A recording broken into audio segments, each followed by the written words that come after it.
Hello, hi, welcome once again to M5's English language learning program, Let's Speak English.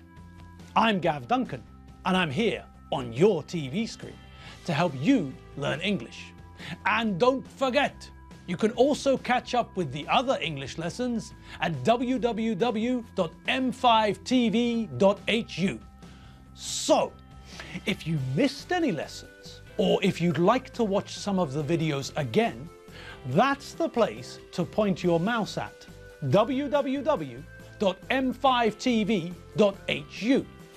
Also, on the website you'll find vocabulary lists with the most important vocabulary from our lessons, www.m5tv.hu. Okay, back to today. Now, are you sitting comfortably? Yes? Good. And are you ready for today's lesson? Yes? Good. Okay, well, let's learn English together. And hello again. Well, here we are again. As usual, it's time for our daily English lesson. Great. So, come in, sit down, sit down. Are you sitting in your favorite chair? Yes? Great. Fantastic, Mr. Ben. Great. Okay, well, let's get started then. Now, do you remember what we looked at last lesson? You don't? I don't believe you. You, my friend, are talking piffle. Pure 100% banana oil. Piffle.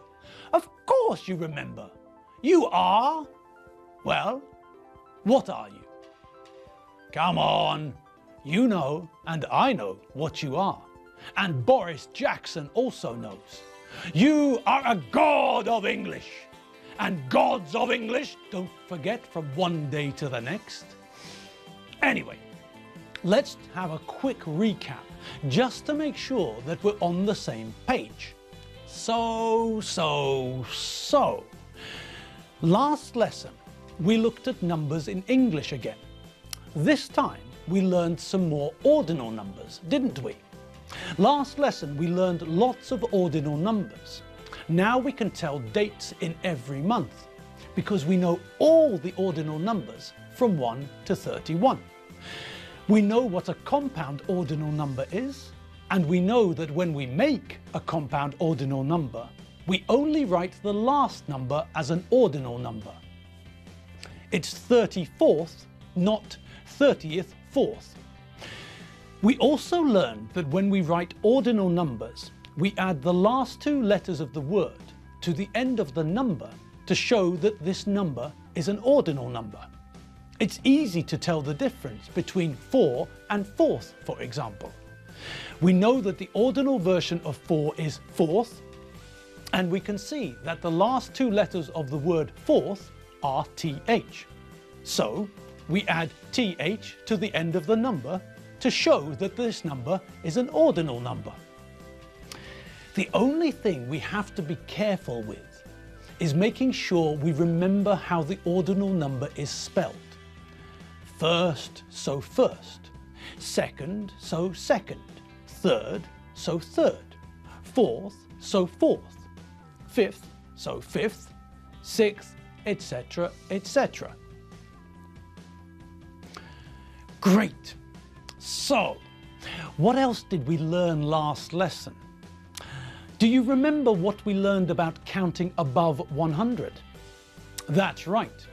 When we count above 100, we use and put and before the last number. It's 101, not 101. We say, I ate 372 pizzas last year, not 372.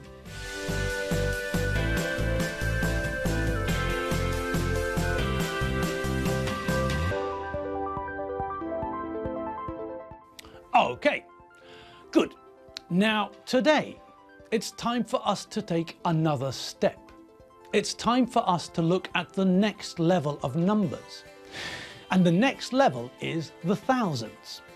Okay, so we know that we put the word and before the last two numbers when we're dealing with numbers above 100.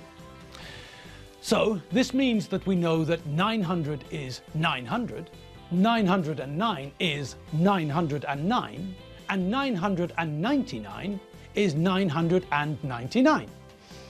We know the ordinal version of these numbers too, don't we? Okay, so what comes after 999, 999? Well, after 999 we have 1000. 1000, 1000. Brilliant! We've reached another milestone. We've reached 1000. Excellent! Now, one thing we have to be careful with is this. When we write the number 1000, we have to make sure that we put a comma after the 1, like this.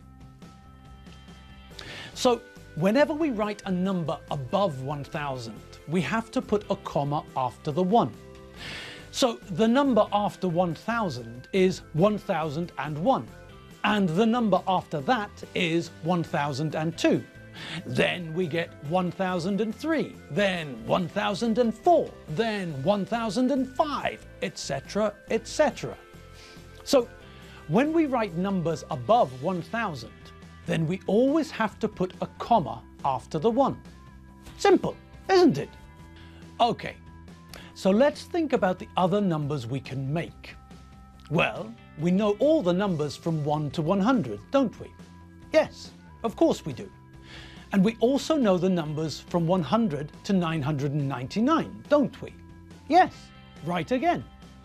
And so far, we combined all of the numbers we know and we created new numbers. We started with single-digit numbers, or units. Then we moved on to two-digit numbers, the tens. Then we moved on to three-digit numbers, the hundreds. And now we learned about four-digit numbers, the thousands. So now we can put all of that information together and create a lot of different numbers. Okay, so let's look at some bigger numbers and how we can write them. Look at the numbers on the screen, and then together we'll check how we write them.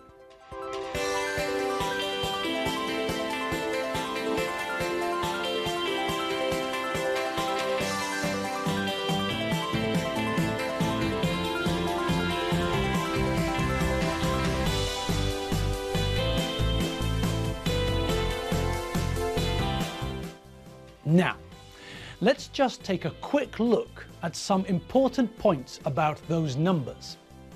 There are a couple of things we need to be careful about. The first thing is that we've got to remember to put "and" in when we add numbers after the 100. It's not 102, but 102. It doesn't matter if we create larger numbers, we still have to put "and" in when we add numbers after the 100. 1002 is not 1002, but 1002. Good. Now what else do we need to be careful with? Well, when we write the thousands as numbers, we always need to use a comma. So it's 1, 0, 0, or 23, 0, 0, or 45, 0, 0, or X, 0, 0. Also, when we write numbers in the thousands, we use commas to separate the thousands from the hundreds and the tens, like this.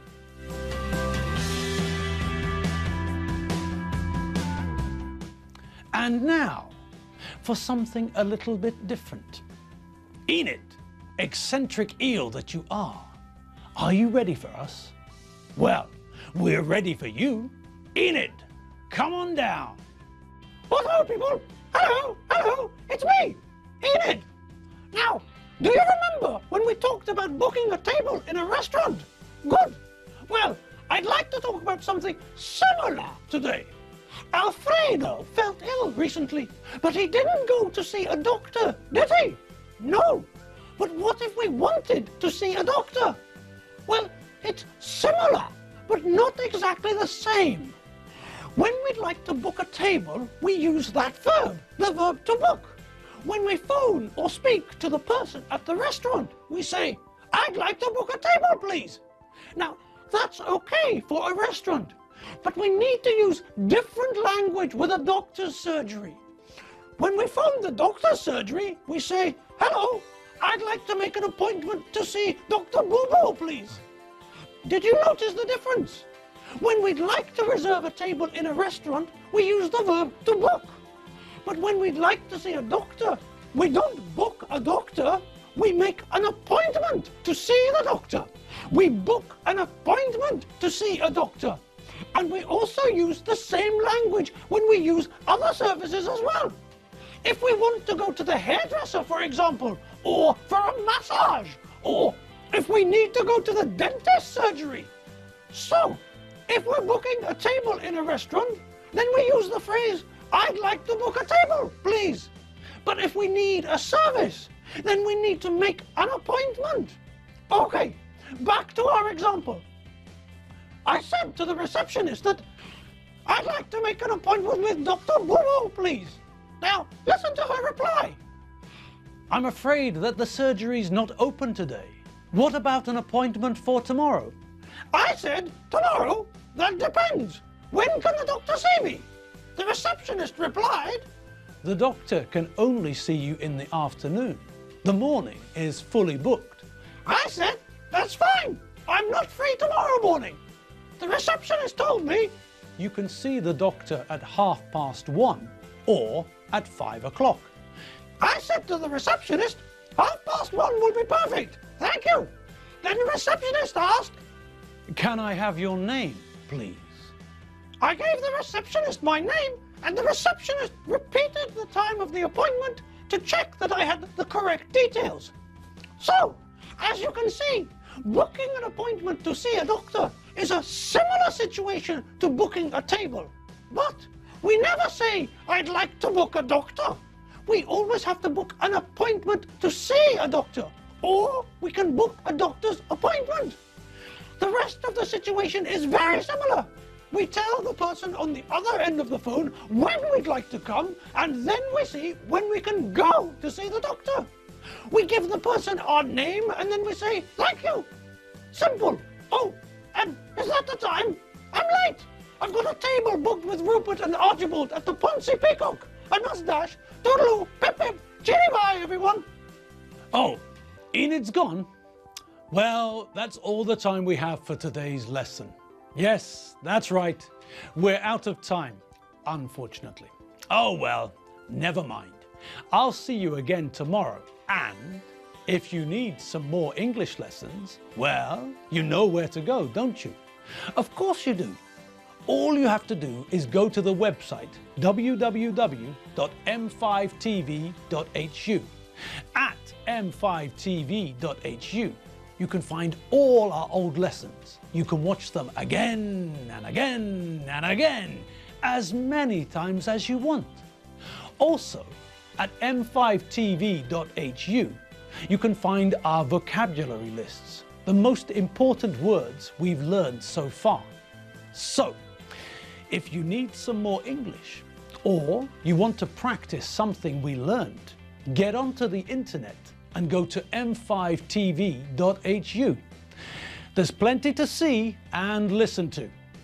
Okay, I'm Gav Duncan, and you've been watching me on M5's English language learning program, Let's Speak English. I'm Gav Duncan.